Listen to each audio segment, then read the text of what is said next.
Okay, let's make it real. Let's actually get some real code and some real data and actually analyze the average number of friends by age in our fabricated data set here and see what we come up with. All right, so let's make this real. Let's actually run the script to find the average number of friends by age here.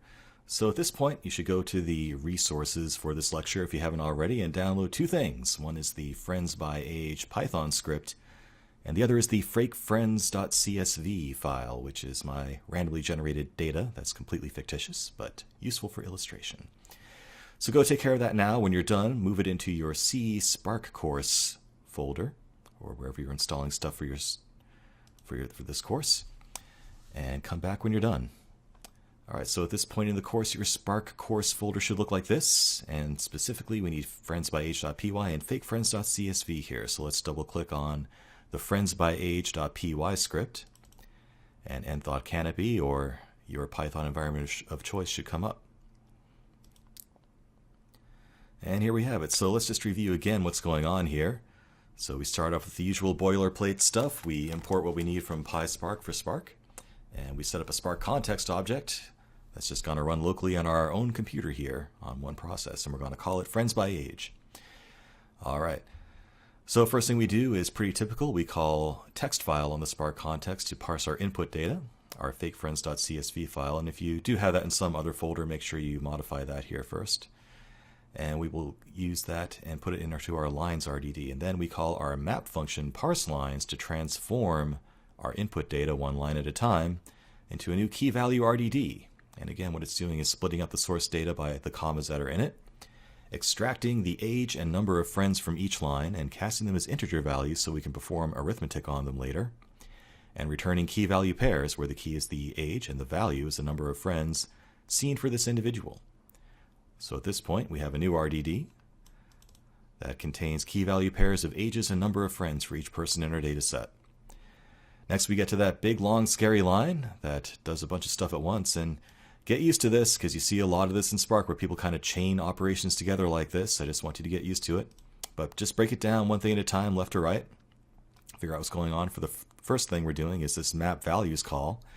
And again, map values leaves the keys untouched, so our keys, which are ages, will still remain, and only the values, which are the numbers of friends, get passed into our function here. So x in this case in our lambda function is the number of friends for each individual in our RDD.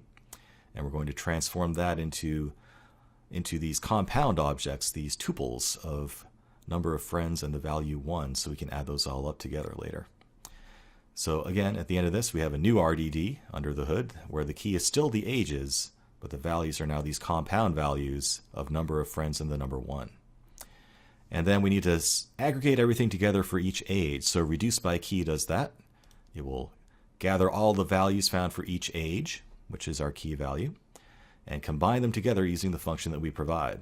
So again, x and y are two things that we're trying to add together for a given, or combine together for a given key, for a given age, and we're just saying by this function all I want to do is add up each component. So take the first element of each value and add them together, and take the second element of each value and add them together. So what we end up with is a new RDD where the key is still the age because we're not messing with the keys, but the values are the total number of friends seen for each age and the total number of times that age was encountered.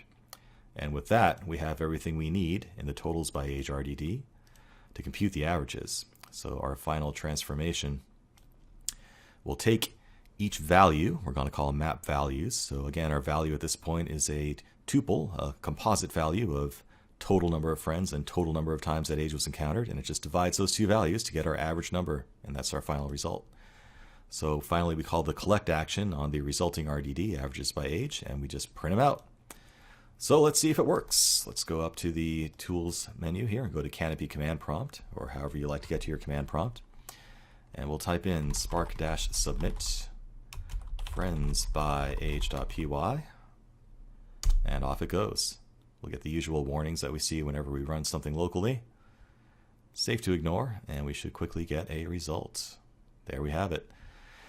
So, this is all random data. There's really no meaning behind it that you can try to glean, but just through random luck of the draw, it turns out that 63-year-olds are pretty popular with 384 friends on average. So there you have it, our average number of friends by age script illustrating the use of key value RDDs and also the concept of storing more complex lists of information or composite values or tuples, whatever you want to call it, within the information that we're passing around. So both very important concepts.